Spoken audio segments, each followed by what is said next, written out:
दोस्त हैं, और वो भी ये सब कुछ चुपचाप आंखें बंद करके देख रहे हैं, आप लोग भी सब चुपचाप आंखें बंद करके देख रहे हैं। ऐसा ये कुछ क्या है नहीं मराठी और गैर मराठी? क्यों किसी को हक नहीं है रहने का क्या इस देश में? फिर तो ऐसा कुछ जितने नहीं है स्टेट्स हैं कि उतने देश बना दिए जाएं। देखिए हम किसी भी हिंसा का, फर्स्ट तो मैं आपसे यही बोलूंगी कि हम किसी भी तरह नहीं की नहीं नहीं, दो बातें हिंसा का होती है, दो हमारी बातें होती पार्टी है। एक होता है सपोर्ट कि नहीं हम करती इसका है। समर्थन नहीं करते, और दूसरी बात होती है हम इसका विरोध करते हैं। आप बोलिए कि हम इसका विरोध करते हैं, हम राज ठाकरे का नहीं विरोध करते हैं, सर, बोलिए। मेरा जो मन होगा वो मैं बोलूंगी, अभी आपके गाइड करने से मैं नहीं बोलूंगी फ्रैंकली। और देखिए जो भी ये चीजें हैं, मेरे ख्याल से एक लॉ एंड ऑर्डर का वो है। आपको इनको, जो बीजेपी के प्रवक्ता बैठे हुए हैं, why they are not able to control the law and order in Maharashtra? इस तरह ये किसकी रिस्पॉन्सिबिलिटी है? एक तो आपने एक नहीं, I am asking why you are ये नॉट जो सेइंग कि विवाद राज है, ठाकरे इज देखिए डूइंग जो रॉन्ग। ये विवाद, सब प्लीज एक दो अगर बुलाया तो 2 मिनट बोल लेने दीजिए। मैं ये कह रही हूँ, ये जो एक विवाद है ये किसने शुरू किया है? देखिए जो एक छोटे छोटे देखिए इन्होंने खुद ही शुरू किया ना ये विवाद। जो एक अच्छी खासे लोग यहाँ पे महाराष्ट्र में प्रेम प्यार से रह रहे थे, और मैं देखिए हम बिल्कुल भी नहीं सपोर्ट करते कि ऐसी चीजें हो। अभी हमने देखा कि जैसे जो संभाजी ब्रिगेड के जो लोग थे, उन्होंने किसी उनके प्रमोद गायकवाड़ जी के चेहरे पे जिस तरह की मतलब कालिक पोत दी, और इस तरह की चीजें, मतलब मुझे तो बहुत खराब लगता है ये चीजें देख के। हम सबको ये लगता है। तो देखिए ये विवाद शुरू किसने किया? और तो मैं ये नहीं कहती कि ये जो हो रहा है ये बहुत अच्छा हो रहा है। देखिए जिस तरह से अभी आप देख के किस तरह से मतलब इसको एक हिंदू मुस्लिम विवाद बनाया जा रहा है, ये शायद सबसे बड़ी दुख की बात है, मैं ये कहूंगी।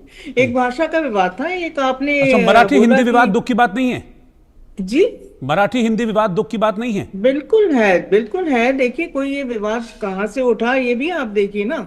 आपने एक 3 लैंग्वेज पॉलिसी अपनाया है, जिसका कि हमारे ख्याल से पूरे ऑपोजिशन ने विरोध करा, सिर्फ इसलिए कि जो हमारे छोटे छोटे बच्चे हैं उनको प्रेशर ना हो। ऑलरेडी जो हिंदी है वो पढ़ाई जा रही है 5वीं क्लास से मेरे ख्याल से।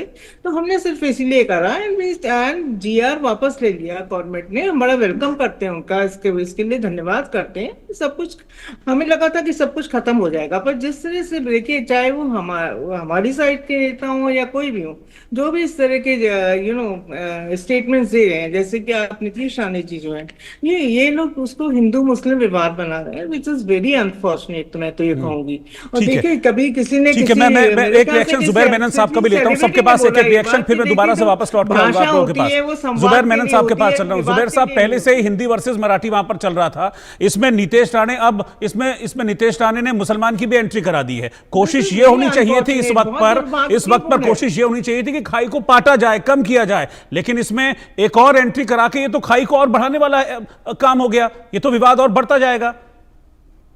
वही बात मैं कह रही हूं।